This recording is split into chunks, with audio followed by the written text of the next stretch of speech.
శాసనసభలో అన్ని రాజకీయ పార్టీల సహకారంతో ఏకగ్రీవంగా బిల్లులు చేసి ఆ బిల్లులను గవర్నర్ గారి దగ్గరికి పంపి ఆ బిల్లులు గవర్నర్ గారు రాష్ట్రపతి గారికి ఆమోదానికి పంపిన అంశం అందరికీ మీకు తెలుసు.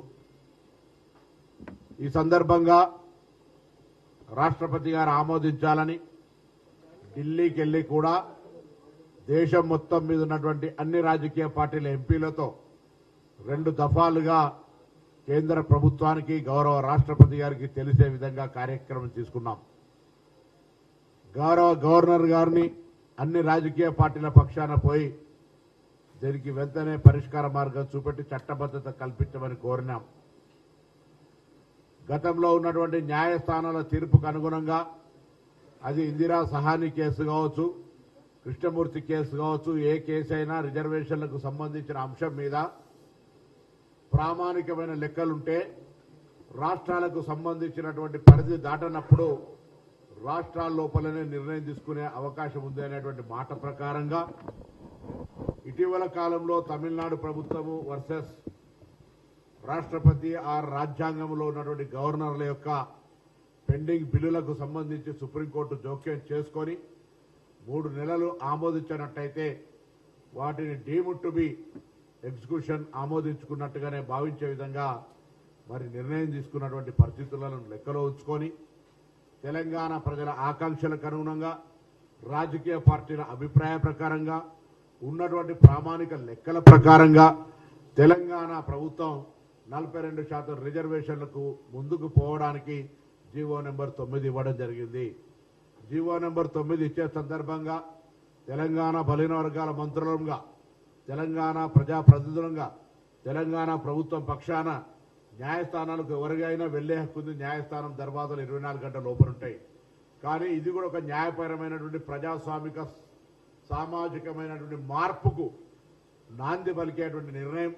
దీని మీద ఎవరు కూడా నోటికాడి ముద్దను చెడగొట్టద్దని ప్రాధేయపడి విజ్ఞప్తి చేసినాం. ఇలా మేమెవరికి చట్టపరంగా ఉన్నటువంటి ఎస్సీ ఎస్టీ రిజర్వేషన్లకు కానీ కేంద్రం 10% ఈడబ్ల్యూఎస్కు రిజర్వేషన్ ఇస్తున్నాడు కానీ మేము ఎవరికి వ్యతిరేకంగా కాదు. ఇప్పుడు తీసుకుంటున్న నిర్ణయం కూడా వారికి ఒక నయా పైసా కూడా హాని కలిగేటువంటి నష్టం కలిగే అంశం కాదు. మేము తెలంగాణలో తీసిన లెక్కల ప్రకారంగా ఆ ప్రామాణికమైనటువంటి లెక్కల ఆధారంగా ప్రజల అభిప్రాయం మేరకు, రాజకీయ పార్టీల అభిప్రాయం మేరకు ఈ నిర్ణయం తీసుకొని ముందుకు పోతున్న సందర్భంలో కోర్టు కూడా ఒక దశలో మెరిట్ మీద మళ్ళీ 8వ తారీఖు వింటాం.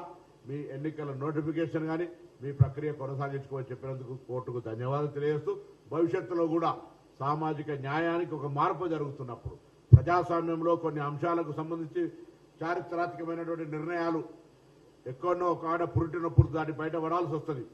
మేము కూడా ఈ కార్యాచరణ మొత్తంలో అనేక పురిటినప్పుడు అనేకమైనటువంటి అడ్డంకులను ఎదుర్కొని అనేకమైనటువంటి అవాంతరాలను ఎదుర్కొని ఇలా ఈ స్థాయి దాకా తెలంగాణ బలహీన వర్గాలకు సంబంధించినటువంటి అంశం వచ్చింది. అలా నేను తెలంగాణలో ఉన్నటువంటి సామాజికవాదు ఒక బలహీన వర్గాలు, ఒక దళిత సంఘాలు, ఒక గిరిజన సంఘాలు కాదు, సామాజికంగా కోణం నుంచి ఆలోచించి సామాజిక న్యాయం కాంక్షించే ప్రతి వ్యక్తి ఇప్పుడు ప్రభుత్వం చేసినటువంటి నిర్ణయాన్ని ఎన్నికల ప్రక్రియకు సహకరించే విధంగా న్యాయస్థానంలో జరిగేటువంటి ఉత్తర ప్రత్యుత్తరాలు కావచ్చు లేదా అక్కడ పడేటువంటి మన వాదనను వినిపించడానికి సోమోటగా అందరూ కూడా సానుకూలంగా ఈ న్యాయపరమైనటువంటి సామాజిక న్యాయ నిర్ణయానికి మద్దతునివ్వమని హృదయపూర్వకంగా విజ్ఞప్తి చేస్తా ఉన్నాం.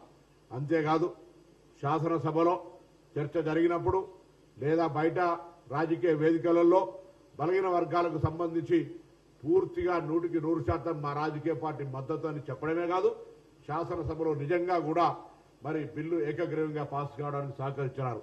ఇవాళ నేను శ్రీహరి గారు తెలంగాణ రాష్ట్ర బలహీన వర్గాల నాయకత్వం అన్ని రాజకీయ పార్టీలకు ఇంక్లూడ్ కాంగ్రెస్ పార్టీతో సహా హైకోర్టులో 8వ తారీఖు నుంచి వాదనలు ప్రతివాదనలు ఉంటాయి. నేను ఆ రోజు కూడా శాసనసభలో బిల్ పాస్ అయ్యేటప్పుడు మూడ్ ఆఫ్ ది హౌస్ అనేటువంటిది చాలా ప్రతిబింబిస్తుంది. తప్పకుండా ఇది ఒక పరిగణలోకి తీసుకోబడే అంశమని నేను అనేక సందర్భాల్లో ఆ రోజు చెప్పినాం, అందరికి విజ్ఞప్తి చేసిన. ఏకాభిప్రాయంతో జరిగిన బిల్లుకు సంబంధించి శాసనసభ ప్రొసీడింగ్స్ ఉన్నాయి. కానీ రాజకీయ పార్టీగా మళ్ళొక్కసారి ఈ బలహీన వర్గాలకు సంబంధించిన 42% రిజర్వేషన్ సామాజిక న్యాయానికి సామాజిక విప్లవానికి మార్గదర్శకత్వం.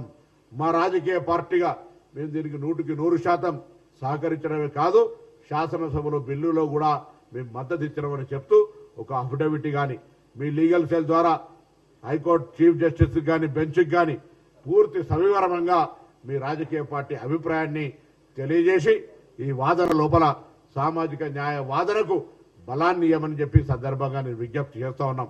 మేము చేసే విజ్ఞప్తి అన్ని రాజకీయ పార్టీలకు సంబంధించి కాంగ్రెస్తో పాటుగా టీఆర్ఎస్తో పాటుగా BJP, CPI, CPM, MIM, Loksatta, Janasatta, Janasena అన్ని రాజకీయ పార్టీలు మేము రాజకీయ పార్టీ అనుకునే ప్రతి ఒక్కరు కూడా శాసనసభలో ఉన్నటువంటి పార్టీలతో సహా బయట కూడా అందరూ ఈ సామాజిక న్యాయ నిర్ణయానికి మా పార్టీ కట్టుబడి ఉంది. న్యాయస్థానం దీన్ని పరిగణలోకి తీసుకోవాలి. తప్పకుండా 42% రిజర్వేషన్లను కొనసాగించే విధమైనటువంటి అభ్యర్థనను గౌరవ చీఫ్ జస్టిస్ కు బెంచ్కు ఇవ్వమని అన్ని రాజకీయ పార్టీలకు ఈ సందర్భంగా విజ్ఞప్తి చేస్తా ఉన్నాం. తప్పకుండా మీరందరూ స్పందించి ప్రత్యక్షంగా పర్సనల్ కూడా మేము ఆయా పార్టీల ఫ్లోర్ లీడర్లతోటి అదేవిధంగా పార్టీ అధ్యక్షులతో కూడా నేను గారిని కొండా సురేఖ గారు కానీ లేదా వాకిటి శ్రీ గారితో పాటుగా బలహీన వర్గాలకు సంబంధించినటువంటి వాళ్ళు కానీ పార్టీ పెద్దలు అందరం కూడా పోయి కలుస్తాం. ఇలా రాజకీయమైనటువంటి బేషిజాలకు సంబంధించి అంశం కాదు. 29 రాష్ట్రాల్లో దేశంలో అనేకమైన అంశాలున్నాయి. గిరిజన ప్రాంతాల్లో చాలా రాష్ట్రాల్లో ఈశాన్య రాష్ట్రాల్లో గిరిజనులు ఎక్కువగా ఉన్నారు కాబట్టి వాళ్ళకి 90-80% రిజర్వేషన్ల ప్రక్రియ జరుగుతూ ఉంది. ఇక్కడ 50% క్యాప్ గురించి కూడా కొంతమంది అవగాహన లేకుండా మాట్లాడుతూ ఉన్నారు. 50% క్యాప్ అనేది రాజ్యాంగంలో మార్చుకునేటువంటి అవకాశం ఉన్నటువంటి అంశము. 10% ఈడబ్ల్యూఎస్ ఇచ్చినప్పుడు ఆల్రెడీ 50% క్యాప్ ఎత్తేయబడింది. కాబట్టి దానికి సంబంధించి ఆర్గ్యుమెంట్స్ అన్ని కూడా జరుగుతాయి. కానీ ఇలా ఒకటే ఒక మాట అందరికీ బతుకమ్మ పండుగ జరుగుతూ ఉంది, ఇలా దసరా పండుగ వస్తూ ఉంది. తెలంగాణలోని కానీ దేశవ్యాప్తంగా బలహీన వర్గాలు ఓహో తెలంగాణలో ఇలా ఒక సామాజిక న్యాయానికి మార్గం పడ్డది. అక్కడ ముఖ్యమంత్రి రేవంత్ రెడ్డి గారు దీనికి సంబంధించి నాయకత్వం వహిస్తా ఉన్నారు. వాళ్ళ నాయకుడు రాహుల్ గాంధీ గారు జితనే ఆబాదీ ఉతనే ఇచ్చేదారి అనేటువంటి అంశం ప్రక్రియ ప్రారంభమైంది అనేటువంటి ఒక మాట చర్చ జరుగుతున్న సందర్భంలో నోటికాడి ముద్దను ఎగ్గొట్టే ప్రయత్నం వద్దు. మళ్ళీ చెప్తాను, మేము ఎవరి కంచంలోకే తీసుకొని తిట్టలేము. ఎవరిని అన్యాయం జరిగే విధంగా మా చర్య లేదు. మేము మా వర్గాలకు సంబంధించి న్యాయం జరగమని కోరుతా ఉన్నాం. దీన్ని ప్రస్ఫుటంగా ఘర్షణ లేదు, అభ్యర్థన న్యాయపరంగా అడుగుతా ఉన్నాం, చట్టపరంగా చేసుకుంటా ఉన్నాం. చట్టం ప్రభుత్వంలో చేతిలో పరిపాలనలో ఉన్న ప్రభుత్వం పూర్తిగా సానుకూలంగా ఉంది. ప్రతిపక్షాలు కూడా మాటలకు శాసనసభలో అన్ని రకాలుగా మద్దతు ఇచ్చారు. కాబట్టి ఈ కార్యక్రమం చేయడం ద్వారా